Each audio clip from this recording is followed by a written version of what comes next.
Welcome back to the channel. Today I'm running through 10 games that recently hit Nintendo Switch, and most work on Switch 2 as well. We've got some overlooked gems here that deserve your attention. Picture this. You're living in 1920s Japan when a young heiress walks into your detective agency asking you to kill her.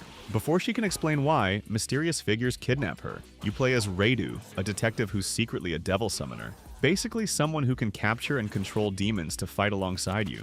What starts as a missing person case spirals into a conspiracy threatening the entire nation. This remaster takes a PS2 cult classic and modernizes it with better graphics, voice acting, and combat improvements. The real-time battle system feels like a mix of Persona and action RPG elements. I'll be honest, the story can get convoluted, but the atmosphere and demon collecting mechanics kept me hooked throughout the 30-hour campaign.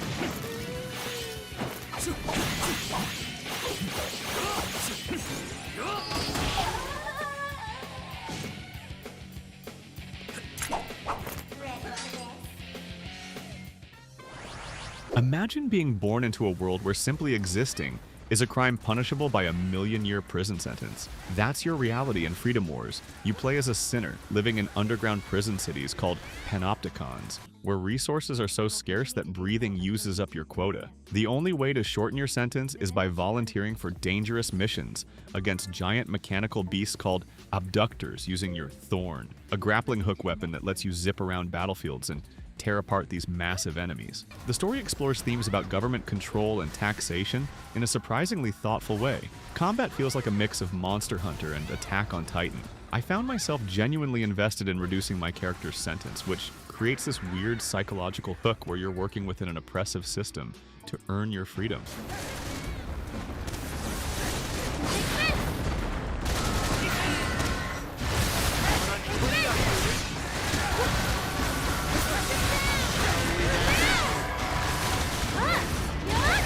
Two demon maid sisters come home from vacation to find their castle destroyed and their master reduced to a floating skull. That's your setup for this Metroidvania that spins off from the Galgun series. You play as Karika and Masha, switching between them to explore the demon realm and restore their Lord Maxim to his former glory. One sister uses guns, the other wields a whip, and you'll need both to navigate the interconnected world. The rival demon Lord Lisenorg is behind the attack, and you'll need to build up your home base by rescuing other vassals. I appreciate how the game commits to its ridiculous premise without winking at the camera. The combat feels solid, and the pixel art looks great, though some of the longer dungeons can drag. It's weird in the best way possible, assuming you can get past the anime aesthetics.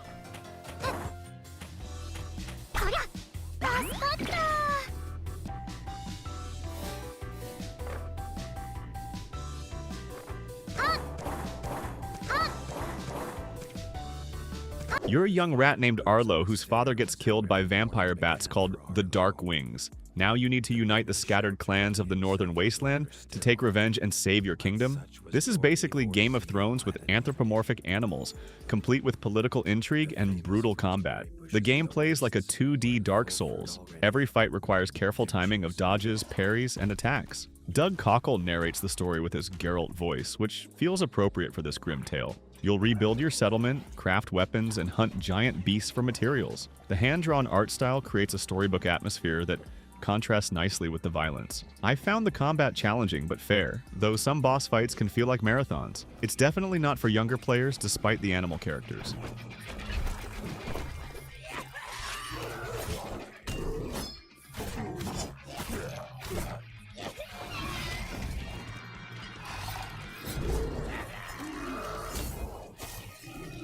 Earth gets destroyed in an alien war, and humanity's last survivors crash land on a planet called Mira. You wake up with amnesia and join Blade, a military organization trying to establish the city of New Los Angeles while fighting off the planet's dangerous wildlife. Eventually, you'll pilot giant mechs called Skells and explore 5 massive continents. The story focuses more on exploration and world building than character drama, which works in its favor. This is pure science fiction, no fantasy elements like the main Xenoblade series. The world feels genuinely alien with creatures that follow their own ecosystem rules. I spent dozens of hours just exploring and discovering new areas. The music by Hiroyuki Sawano hits different when you're flying across alien landscapes. Fair warning, this can consume your life if you let it. The definitive edition adds new story content and improves the experience significantly.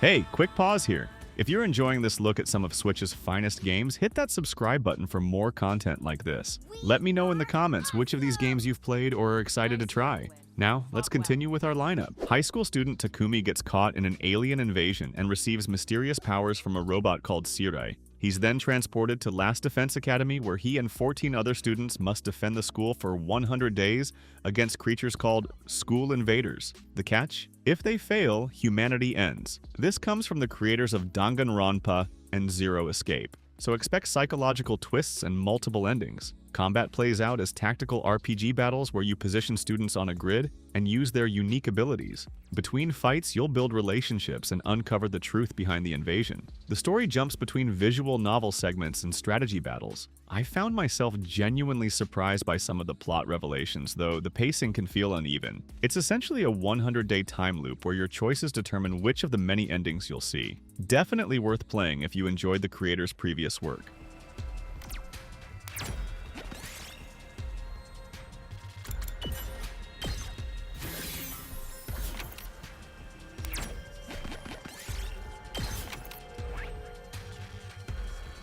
A demon bell starts ringing and summons an army of monsters to attack your village. You play as Momo, a priestess who must track down whoever's behind this and stop them before the sacred Lun Tree gets destroyed. This is the 5th game in the Momodora series and serves as the conclusion to the ongoing story. It's a Metroidvania where you explore interconnected areas, fight bosses, and gain new abilities that let you access previously blocked paths. Combat revolves around using a leaf for melee attacks and a bow for ranged combat. You can equip companion spirits and sigils to customize your playstyle. The pixel art looks incredible, and the soundtrack creates this melancholy atmosphere throughout. I appreciated how the game respects your time. It's not overly long and doesn't pad itself with unnecessary backtracking. The story wraps up satisfyingly, though newcomers won't be lost if they haven't played the earlier games.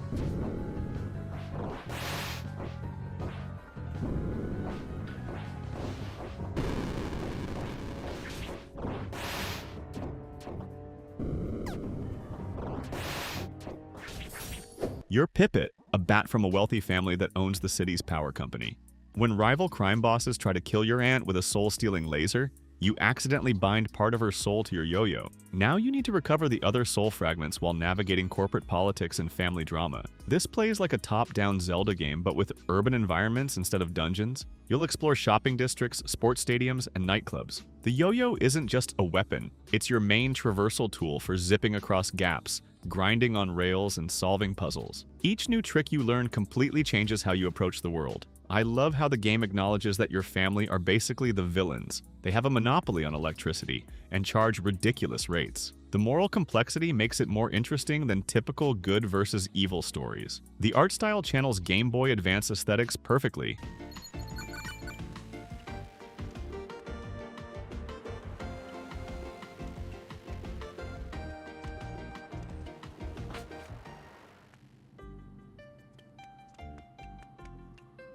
A catastrophic event called the Celestial Collapse destroyed the eastern land of Azuma when something crashed from the sky. You wake up with no memories, having the power of an Earth Dancer, someone who can restore the corrupted landscape and its people. The story involves traveling to 4 seasonal villages, reviving their guardian gods, and uncovering the truth behind the disaster. This takes the Rune Factory formula and applies it to a more story-driven structure. You'll still farm, craft, and build relationships, but now you're also reconstructing entire villages and battling corruption with dance-based magic. The Japanese-inspired setting gives it a different feel from previous entries. Combat involves using various weapons while your guardian spirits assist you. I found the village-building mechanics engaging, though some traditional farming elements got simplified. The relationship system lets you romance any eligible character regardless of gender. It's a solid entry point for newcomers while offering enough changes to keep series veterans interested.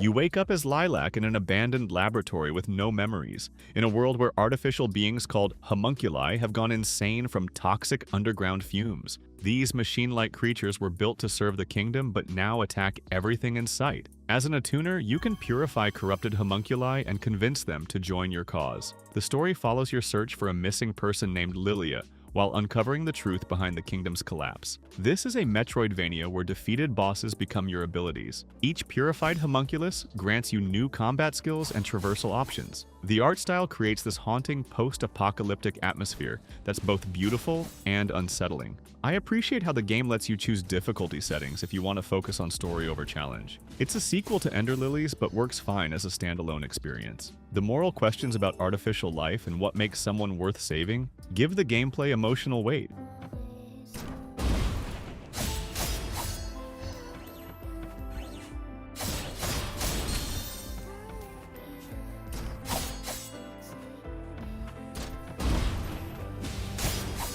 Hey, let me know what you think about these games. Maybe you've played some and have a different take, or maybe something here caught your eye. Drop a comment, let's chat about it. See you in the next one.